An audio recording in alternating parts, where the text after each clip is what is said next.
Si aujourd'hui, tu as une boutique e-commerce et que tu veux scale, il y a un principe tout simple, mais qui peut vraiment te permettre d'avoir beaucoup plus de chiffre d'affaires dans le mois ou dans l'année. C'est la relance de panier abandonné. Ok. D'ailleurs, c'est un principe que peu d'e-commerçants mettent en place, mais que seules les plus grandes marques mettent en place. On a par exemple Gymshark qui gagne des millions grâce à la relance de panier abandonné. Ok. On a donc Grunt Style qui ont gagné plus de 650 000 euros de chiffre d'affaires grâce à la relance de palier abandonné en 45 jours. C'est énorme. Et on a Meuble Base qui ont gagné plus de 75 000 euros en 2 mois grâce à ça. Donc, donc ce que je te raconte, c'est vraiment énormément de valeur. Là, ce que je vais t'apprendre dans cette vidéo, c'est 3 manières de faire de la relance de panier abandonné. Ok. Selon le type de boutique, il y en aura qui seront mieux que d'autres. Ok. Mais là, je vais juste t'apprendre la base de quoi faire. Ok. Donc tu vas pouvoir directement mettre ça en place à la fin de la vidéo. Donc c'est tout simple. Ok. La première méthode, je pense que tu as pu deviner, c'est la relance par mail. Donc, bon, je pense que tu sais qu'il te faut un mail magnet pour pouvoir avoir des mails. Ça, c'est ok, bon, c'est logique, ok. Mais bon, en fait, une fois qu'une personne va abandonner son panier, il va falloir que tu utilises donc une séquence de 3 mails, ok.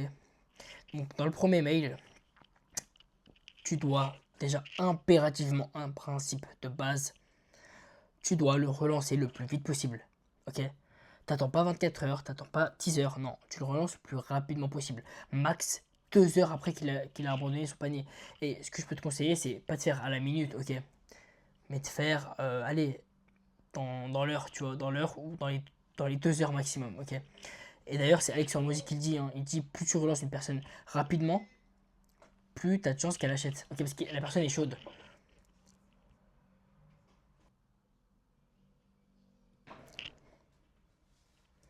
Ok, bon. Et dans ce mail-là, dans ce premier mail, tu fais juste un rappel d'achat, ok.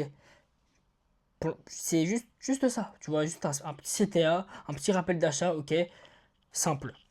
Puis après, si la personne ne répond pas, tu envoies un deuxième mail, 24 heures plus tard, ok.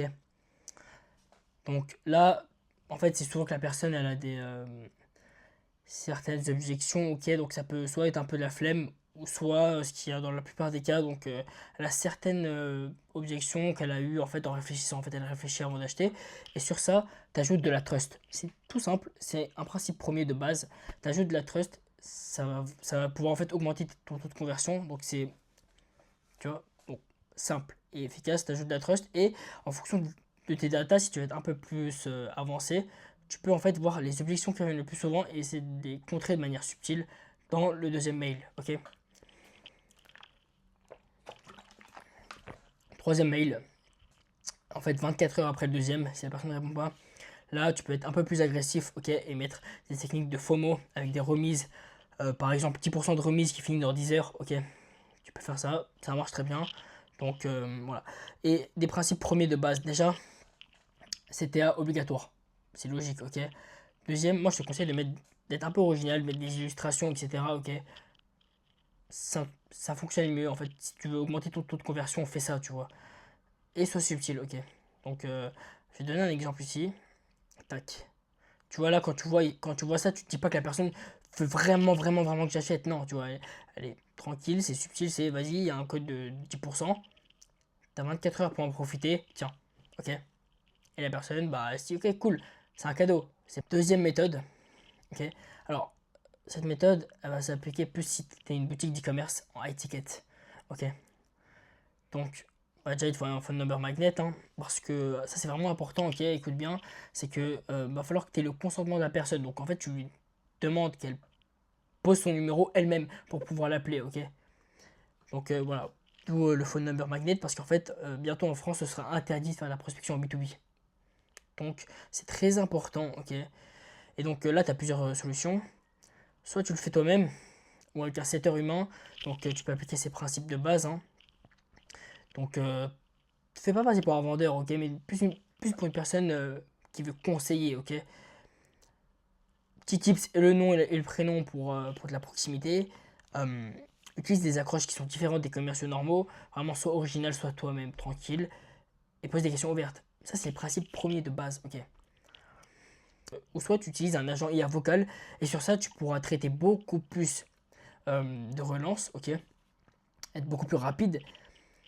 Et donc, voilà, là, tu peux le faire avec Claude Code, Twilio, ElevenLab. Dans tous les cas, si toi, aujourd'hui, tu veux que je te fasse un tuto sur comment faire, dis-le moi en commentaire, j'hésiterai pas à le faire. Mais si tu veux aller plus loin et que tu veux scale en implémentant donc des agents IA qui font tout pour toi, ce que je t'invite à faire, c'est qu'on se prenne un... Donc tu peux aller sur le premier lien en description, le lien Calendly, pour qu'on se prenne un audit gratuit, où juste en fait, on fait une analyse de ta situation et voir comment et si on peut t'aider, ok. Donc si t'es intéressé, premier lien en description, on continue, ok. Là, pourquoi c'est puissant, c'est qu'en fait, en étiquette, un panier, il peut coûter 500 à 1000 euros. Donc en fait, le relancer par téléphone, c'est vraiment important, tu vois. Tu peux pas te permettre en fait de perdre 500 1000 euros par client parce qu'une personne a eu la flemme d'acheter. Donc c'est vraiment très important, ok. Troisième technique, alors celle-là, elle fonctionne très très bien aussi, c'est la relance par message WhatsApp, ok. Là, ce qui est bien, c'est que ça crée plus de proximité que par le mail, ok. Et donc là, bon, c'est les mêmes méthodes que par mail, ok. Tu relances sous les 2 heures maximum, ok. Comme ce que je t'ai dit, avec lui, en lui donc le rappelant l'intention d'achat, ok. Tu le rappelles d'acheter. Message 2 après 24 heures, ok. Et troisième message, petit code promo. Donc là, il faut être subtil comme ce que je t'ai dit. Et tu peux donc utiliser soit le faire toi-même, ou soit le faire avec un agent IA qui le fait à ta place. Donc tu peux utiliser ChatGPT, Claude et Brevio en même temps pour faire un agent IA. Ça fonctionne très bien. Il y a des boutiques qui le font. Dans tous les cas, d'ailleurs, tu peux aussi utiliser un agent IA pour les mails. J'ai oublié de te le dire, mais c'est vraiment très fort, ok. Et donc, si tu as vraiment une grosse boutique e-commerce et que tu peux pas tout traiter, c'est le mieux à faire. Tu es obligé de déléguer. C'est logique, ok. Donc, tu peux soit choisir l'IA qui le fait beaucoup plus rapidement, ou soit choisir un humain, ok. C'est à toi de voir, c'est toi qui décides.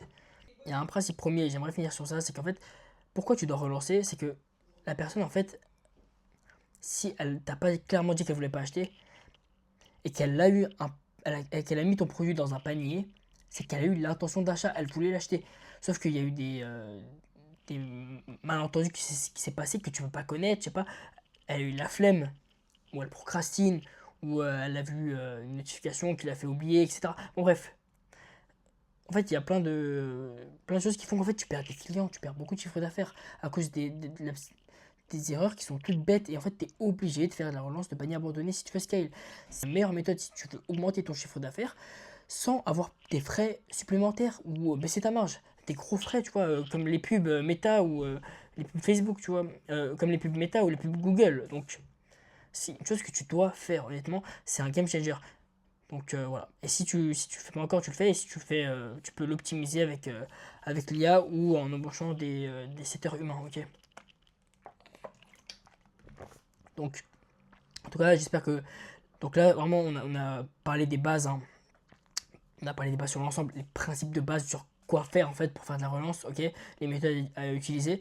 Dans tous les cas, j'espère que cette vidéo, elle a pu t'aider, elle a pu t'apporter un maximum de valeur. Là, c'est vraiment des bases, des principes vraiment fondamentaux, tu vois. Je vais pouvoir élargir sur d'autres vidéos. Si tu veux que je fasse une vidéo sur comment créer certains agents IA, tu peux me le dire. Je serais vraiment ravi de pouvoir t'aider.